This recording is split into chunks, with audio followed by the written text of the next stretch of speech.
Dunia dalam berita. Pemirsa, berita mengenai komoditas nikel menjadi hangat diperbincangkan. Mulai dari pengerukan ilegal di Raja Ampat, volatilitas harga, kebijakan pejabat pemerintah, hingga perdagangan secara internasional. Lantas, bagaimanakah keberlanjutan nikel di masa depan? Padahal kan nikel itu kan komponen krusial buat bahan baku beberapa produk. Terus kira-kira tambang nikel terbesar di Indonesia itu apa ya? Tahu nggak sih, di Indonesia itu ada perusahaan nikel terbesar, namanya PT Vale. PT Vale Indonesia Tbk dengan nama dagang Vale didirikan pada tahun 1968, merupakan perusahaan pertambangan dan pengolahan nikel terbesar di Indonesia yang beroperasi di bawah grup Vale, perusahaan tambang global asal Brazil. Kegiatan utamanya berfokus pada penambangan, pengolahan, dan produksi nikel mat yang menjadi bahan baku penting bagi industri bajatan karat dan baterai kendaraan listrik. Operasi utama berlokasi di Sorowako, Sulawesi Selatan, Bahodopi, dan Pomalang. Perusahaan ini berkomitmen terhadap praktik pertambangan berkelanjutan dengan menekankan keselamatan kerja, pelestarian lingkungan, serta pemberdayaan masyarakat. Dengan kantor pusat di Jakarta dan ribuan karyawan, saham Vale Indonesia tercatat di Bursa Efek Indonesia dengan kode INCO. Terus kira-kira bisnis ini bisa nggak ya dilaba ruginya diproyeksiin? Bisa dong, mari kita bahas. Berikutnya adalah berkos budget PT Vale Tbk tahun 2025. Jadi pada tabel yang tertera di samping dapat terlihat bahwa tahun 2025 ini menjadi basis awal perencanaan dengan menetapkan target produksi dengan totalnya sebanyak 58.945 unit. Untuk produksi kuartal 1 direncanakan lebih rendah sebanyak 13.945 unit dibandingkan kuartal-kuartal berikutnya yang ada pada angka 15.000 unit. Hal tersebut menghasilkan total kebutuhan jam kerja sebesar 471.563 jam dengan tarif upah tenaga kerja yang ditetapkan sebesar 15 US dollar per jamnya. Dengan total anggaran biaya tenaga kerja langsung untuk tahun 2025 ini mencapai 7.073.442 US dollar. Yang dimana struktur biaya ini menunjukkan bahwa perusahaan mencapai tahun dengan tingkat produksi dan biaya yang lebih konservatif sebelum mencapai stabilitas di 3 kuartal terakhirnya. Berikutnya, untuk pada periode 2026 ini menunjukkan periode ekspansi atau peningkatan kapasitas yang sangat signifikan. Target produksi total melonjak tajam menjadi di angka 68.319 unit, meningkat lebih dari 15% dibandingkan tahun sebelumnya, dan diikuti oleh peningkatan total jam kerja menjadi 546.552 jam. Selain peningkatan volume, perusahaan juga menganggarkan kenaikan tarif upah sebesar 4% menjadi 15,60 US dollar per jamnya. Kombinasi dari kenaikan target produksi dan penyesuaian tarif upah ini mendorong total biaya tenaga kerja langsung melonjak lebih dari 20% menjadi 8.526.204 US dollar. Anggaran di tahun 2026 ini mencerminkan komitmen perusahaan tetap terhadap pertumbuhan output yang agresif dengan standar efisiensi 8 jam per unitnya yang tetap dijaga. Sedangkan untuk di tahun 2027 mencerminkan periode konsolidasi dan juga stabilisasi output, di mana target produksi total sedikit menurun menjadi 68.092 unit, yang dimana hal ini hampir sama dengan di tahun 2026 dengan total jam kerja sebesar 544.733 jam. Dalam anggaran ini, faktor mendorong utama kenaikan biaya adalah penyesuaian tarif upah yang kembali naik sekitar 4% menjadi 16,22 US dollar per jamnya karena target volume produksi stabil. Peningkatan biaya tenaga kerja dari tahun 2026 ke tahun 2027 ini moderat, hanya sebesar 3,65%. Total biaya tenaga kerja langsung untuk di tahun 2027 ini dianggarkan sebesar 8.837.749 US dollar. Hal ini menunjukkan bahwa fokus pengeluaran biaya pada tahun ini lebih didominasi oleh faktor tarif berupa gaji dibandingkan faktor volume berupa produksi.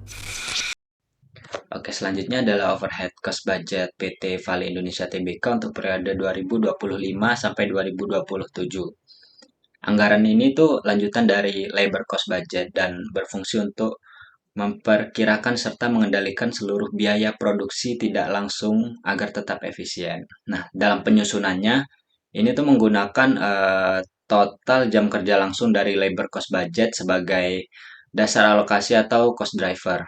Nah, anggaran ini tuh terdiri dari dua bagian utama. Yang pertama ada FOH variabel dan FOH tetap. Lalu untuk biaya variabel, kami tuh menetapkan tarif standar $40 per jam kerja langsung. Karena biaya ini tuh berubah sebanding dengan aktivitas produksinya.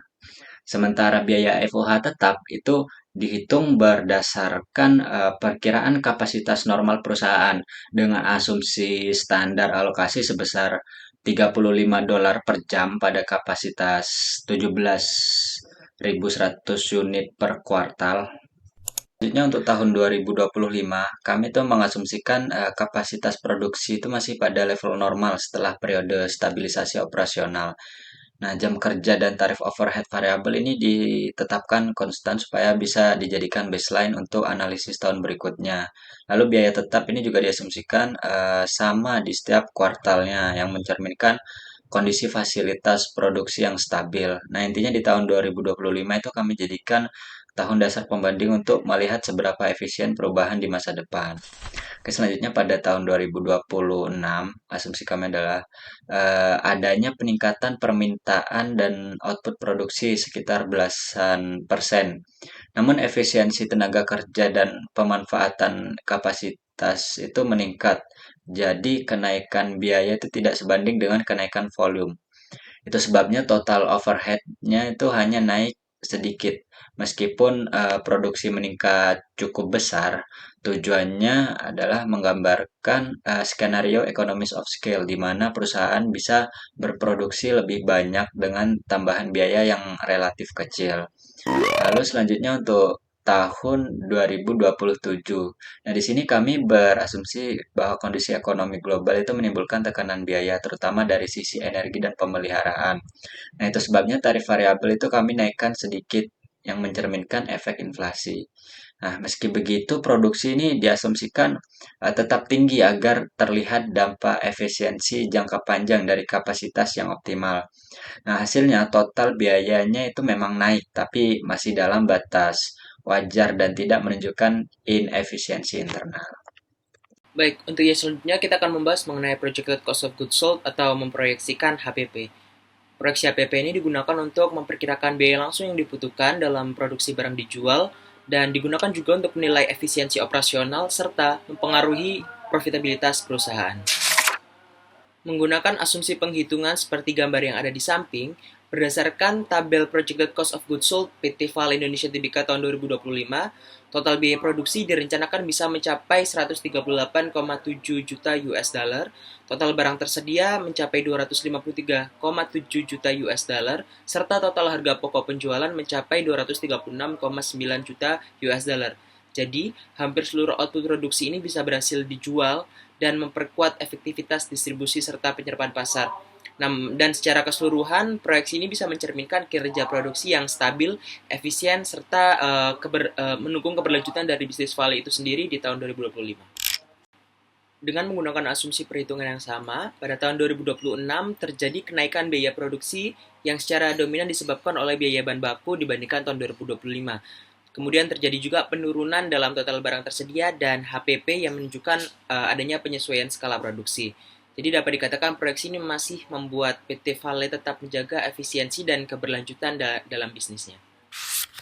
Dan dengan menggunakan asumsi yang masih sama, pada tahun 2027 total biaya produksi direncanakan bisa mencapai 150,3 juta US dollar, total barang tersedia 167,9 juta US dollar, dan total harga pokok penjualan mencapai sebesar 150,3 juta US dollar. Total biaya produksi kembali mengalami penurunan dibandingkan tahun sebelumnya dan hal ini sejalan juga dengan penurunan HPP serta total barang tersedia. Penurunan ini mencerminkan bahwa perusahaan bisa berhasil mengendalikan biaya serta menyesuaikan skala produksi terhadap permintaan pasar. Dan dapat disimpulkan dalam 3 tahun proyeksi yang dilakukan, PT Vale Indonesia Tbk menunjukkan komitmen terhadap efisiensi, keberlanjutan, dan daya saing bisnis yang konsisten dari tahun ke tahun, dilihat dari penurunan total biaya produksi, kemudian penurunan HPP, dan total barang tersedia. Tentunya hal tersebut akan berpengaruh terhadap tingkat laba atau profit yang akan didapatkan dan akan dibahas di bagian selanjutnya. Baik, jadi setelah dilakukan beberapa penyusunan anggaran mulai dari sales budget, production budget, material, labor, FOH, dan juga proyeksi HPP, lalu selanjutnya baru bisa dilakukan proyeksi laba rugi. Nah, sebelum menampilkan proyeksi laba rugi, di sini kami akan menunjukkan asumsi yang kami gunakan dalam penyusunan proyeksi tersebut.